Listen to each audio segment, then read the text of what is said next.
오늘 말씀은 여호수아 4장 1절부터 24절까지입니다. 온 백성이 요단 건너기를 마침에 여호와께서 여호수아에게 일러 가라사대 백성이 매 지파에 한 사람씩 12사람을 택하고 그들에게 명하며 이르기를 요단 가운데 제사장들의 발이 굳게 선 그곳에서 두 열두를 취하고 그곳을 가져다가 오늘 밤 너희의 유숙할 그곳에 두라 하라.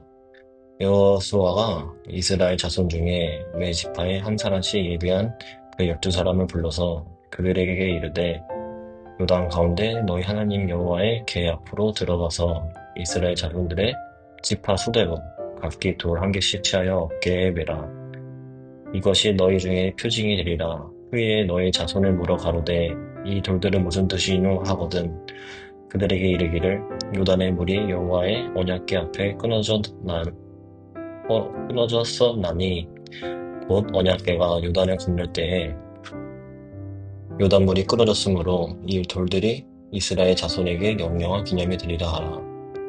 이스라엘 자손들이 여호수아의 명한대로 행하되 여호와께서 여호수아에게 이르신 대로 이스라엘 자손들의 지파 수를 따라 요단 가운데서 두 열도를 취하여 자기들의 유숙한 곳으로 가져다가 거기에 두었더라.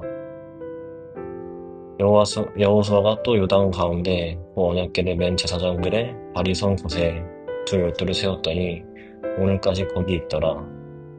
궤를 맨 제사장들이 여호와께 여호수아에게 명하사 백성에게 이르게 하신 일 곧 모세가 여호수아에게 명한 일이다. 마치기까지 요단 가운데 섰고 백성은 속히 건넜으며 모든 백성이 건너기를 마친 후에 여호와의 궤와 제사장들이 백성의 목전에 건넜으며 르우벤 자손과 갓 자손과 므낫세 반 지파는 모세가 그들에게 이른 것 같이 무장하고 이스라엘 자손들보다 앞서 건너왔으니 3만 명가량이라 무장하고 여호와 앞에서 건너가서 싸우려고 여리고 평지에 이르니라. 그날에 여호와께서 모든 이스라엘 목전에서 여호수아를 크게 하심에 그의 생존한 날 동안에 백성이 두려워하시기를 모세를 두려워한 것 같이 하였더라. 여호와께서 여호수아에게 일러 가라사대 증거궤를 맨 제사장들을 명하여 요단에게 올라오게 하라 하신지라. 여호수아가 제사장들에게 명하여 요단에게 올라오라 하매 여호와의 언약궤를 맨 제사장들이 요단 가운데서 나오며 그 발바닥으로 육지를 밟는 동시에 요단물이 본 곳으로 도로 흘러 여전히 언덕이 넘쳤더라. 정월 10일에 백성이 요단에서 올라와서 여리고 동편지경 길가에 진침해 여호수아가 그 요단에서 가져온 온 12돌을 길가에 세우고 이스라엘 자손들에게 이르러 가로되 후일에 너희 자손이 그 아비에게 묻기를 이 돌은 무슨 뜻이냐 하거든 너희는 자손에게 알게 하여 이르기를 이스라엘이 마른 땅을 밟고 이 요단을 건넜습니다. 너희 하나님 여호와께서 요단물을 너희 앞에 마르게 하사 너희를 건너게 하신 것이 너희 하나님 여호와께서 우리 앞에 홍해를 말리시고 우리로 건너게 하심과 같았나니 이는 땅의 모든 백성으로 여호와의 손이 능하심을 알게 하며 너희 하나님 여호와를 영원토록 경외하게 하려 하십니다. 아멘.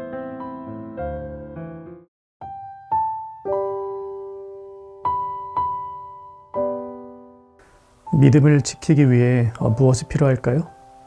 성경을 진리라고 믿을 수 있는 증거, 하나님의 말씀이 진리라는 사실을 입증해주는 증거, 그런 증거가 있다면 믿음을 잘 지킬 수 있을 것 같습니다.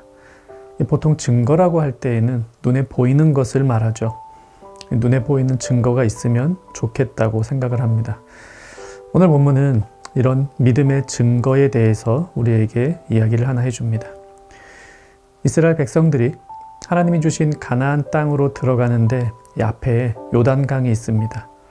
아이들도 많이 있었기 때문에 이 요단강을 건너서 갈 수는 없습니다.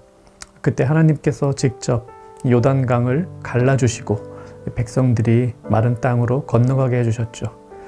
하나님께서는 갈라져 있는 이 강바닥에 12개의 돌을 가져다가 이 강가에 세워두라고 하십니다. 여호수아는 하나님의 명령 그대로 12개의 돌을 강 바닥에서 가져다가 다 건너고 난 뒤 강가에 세워두었습니다. 이 돌 12개를 강가에 두라고 하신 의미를 6절에서 이렇게 말씀하십니다. 이것이 너희 중에 표징이 되리라. 표징, 증거입니다. 하나님께서 이스라엘 백성을 강에 빠져 죽지 않고 이 강을 갈라서 백성들을 건너게 하신 증거입니다. 오늘 요단강을 건넌 사람들은 아마 이 돌들만 보면 이날의 기억이 떠올랐을 겁니다. 그런데 하나님은 오늘 강을 건넌 사람들을 위해서 이 돌이라는 증거를 세우는 게 아니라 너희의 자녀들, 또 그들의 자녀들, 이렇게 너희의 다음 세대들을 위한 증거이다, 이렇게 말씀하십니다. 너희의 자손들이 물어 이르되 이 돌들은 무슨 뜻이냐 하거든. 이 돌들은 오고 오는 세대들이 하나님께서 하신 일을 보고 믿게 하는 증거가 됩니다.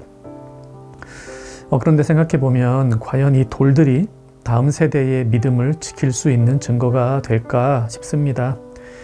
오늘 두 눈으로 요단강이 갈라지는 것을 본 사람들이라면 이 돌을 보고 자신의 경험을 떠올릴 수가 있겠는데, 이와 같은 경험이 없는 다음 세대에게 이 돌들이 과연 어떤 기능을 하게 될까 사실 잘 모르겠습니다. 이런 돌들을 보면서 야, 너희 증조 할아버지 때 말이야 하나님께서 이 강을 갈라주시고 너희 증조 할아버지가 이 강을 건너게 해주셨어. 이 돌이 그 증거야. 이렇게 말하는 것보다는 하나님께서 이 사람들이 자랄 때마다 주기적으로 강을 한 번씩 갈라서 이 다음 세대에게 보여주면 더 확실할 것 같은데 말입니다. 하지만 하나님께서는 그렇게 하지 않으십니다. 하나님 백성은 믿음을 가지고 하나님을 섬겨야 합니다. 하나님은 우리 눈에 보이지 않는 분이시기 때문에 그분을 보고 믿는 사람은 없습니다. 무언가를 보고서 하나님을 믿을 수는 없습니다. 요한복음 6장에서 예수님께서 말씀하십니다. 너희 조상들은 광야에서 만나를 먹었어도 죽었거니와. 이 이스라엘 백성은 옛날에 애굽을 떠나 광야에 있을 때 이 매일 만나가 하늘에서 내려오는 것을 경험했습니다. 그들은 매일매일 기적을 체험했죠. 하나님께서 만나를 내려주시는 걸 매일 보았습니다. 40년 동안 그것을 보았습니다. 하지만 그들은 그것을 보았음에도 불구하고 하나님께 불순종하여 광야에서 다 죽었습니다. 그들은 결국 끝까지 하나님의 약속을 믿지 못했죠. 이 만나를 보았지만, 경험했지만 그들은 믿음이 없었습니다. 그래서 예수님은 이런 말씀을 하시는 겁니다. 만나같이 눈에 보이는 것만 있으면 믿을 거라고 생각해서는 안 된다. 자, 그러면 오늘 본문 이야기에서 이런 궁금증이 생깁니다. 눈에 보이는 것이 믿음의 증거가 될 수 없다는 것을 알면서도 하나님께서는 왜 다음 세대를 위해 강가에 돌을 세워두라고 하셨을까요? 그것은 다음 세대가 이 돌들을 보기만 하면 하나님을 믿을 수 있기 때문이 아닙니다. 이 돌들을 보면서 기성세대가 다음 세대를 향하여 하나님의 말씀을 가르쳐 주라는 것입니다. 이 돌들은 신비한 효과가 있는 장치가 아니라 일종의 교재입니다. 자, 오늘 하나님 말씀 같이 보자 하면서 강으로 아이들을 데리고 나가서 돌을 보여줍니다. 그리고 하나님께서 어떤 분이신가를 설명하는 것입니다. 그분은 우리 조상들을 살리기 위해 애굽에서부터 이끌어내시고 이 강을 갈라 우리를 이 땅으로 인도하셨다. 이 돌이 믿음을 주는 게 아니라 하나님을 가르쳐주는 말씀의 교육이 믿음을 전수합니다. 우리 다음 세대에게 하나님 말씀을 가르치고 믿음을 전수하는 것 중요합니다.